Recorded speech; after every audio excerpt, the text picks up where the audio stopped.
Classroom management, time and behavior. The Danielson framework for teaching is divided into 4 domains of teaching responsibility: planning and preparation, classroom environment, instruction, and professional responsibilities. Teacher preparation programs do an excellent job at making sure new teachers are ready for their first day in the classroom. However, there are some things that a program cannot get a teacher ready for, things that require more hands-on training. One of those things is how to manage the classroom environment. While it is one thing to know what to do on paper, it is quite another to manage a classroom full of 20 or more students effectively, especially if one of those students may present with difficult or challenging behavior. There are many different strategies a teacher can employ in their classroom to effectively manage their time and to control behaviors. It is up to the teacher to find what strategies work best for themselves and for their students. No one strategy will be perfect in every situation. It is important that classroom rules and expectations are clearly defined and posted in the room. If you include students in developing these rules, they will likely take more ownership of them and be willing to follow them. The rules should be reviewed whenever necessary. Having a regular classroom routine will provide students with an expectation of how their day will go. Some students may have difficulty with unknown or change, so having a routine helps diminish some anxiety. This also helps you manage your teaching time throughout the day. Providing classroom jobs for students can help take away some of the smaller tasks that you as the teacher are responsible for, freeing up time for instruction. It could also help students who have attention issues to get up and release energy, or students with low self-esteem feel important in the classroom. Timers, hand signals, or nonverbal communication can be used to help manage student time. It provides them an expectation that when the timer goes off, it is time to move to the next activity. Hand signals or nonverbal communication convey to students that you need them to perform or stop some type of behavior without interrupting the entire class to make the request.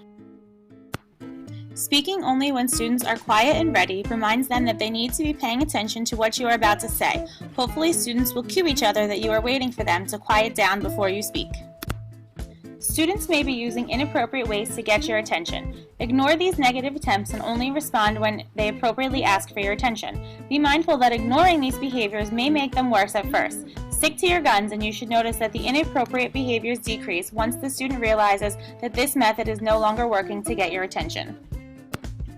Try not to reprimand a student in front of the entire class for inappropriate behavior, as this can disrupt the entire lesson and embarrass the student.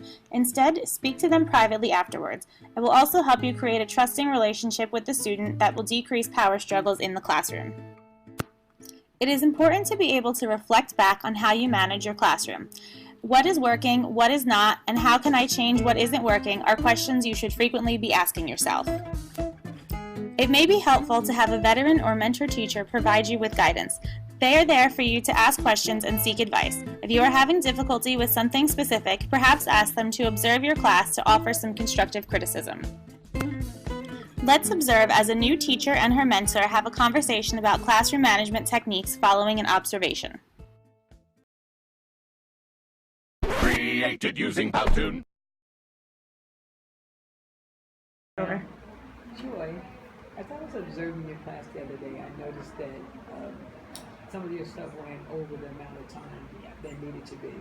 So I want to give you some ideas on how to better manage your time.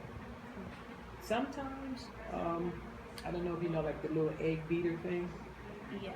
Okay, the egg beater, sometimes when students move from group to group and we let them know that 10 minutes is for this creative area, 10 minutes is for another area. So when the bell does ring from the timer, the kids will know like time is up, and then they'll start putting all their activities and they'll start putting their stuff away.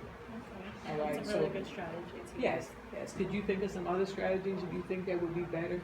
I think maybe having some kind of code or symbol that I could use in the classroom, a code word, and if the kids hear me say the code word, they can repeat it, and then they know that it's time to start wrapping up, and we're going to start the close of the lesson and getting their materials ready. Oh, nice. I like that. Yeah, because if you just say the particular word and then the kids gather up and they know this is the time that we must end instruction, that's very good. And I think of some other strategies that might be used as the kids know that when they come into the classroom, and it might be let's see, you might have it on the bulletin board, what their jobs are and what they need to do. Like it can be expressed within the objective. Like you can have the points up on the board so they'll know how to travel from group to group. Sometimes I have tried and I want to continue doing this, but I need some more practice. Is that sometimes I designate certain jobs that, in the beginning of the class, can you please make sure everyone has this paper or this document or this notebook?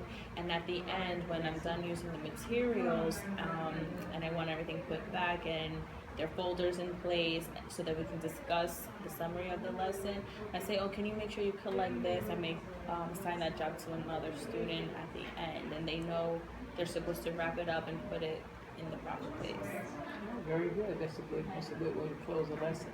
Oh, all right. So thank you. Thank you, Ms. Schiff, for all your help and your suggestions in helping me with my time management. you're welcome.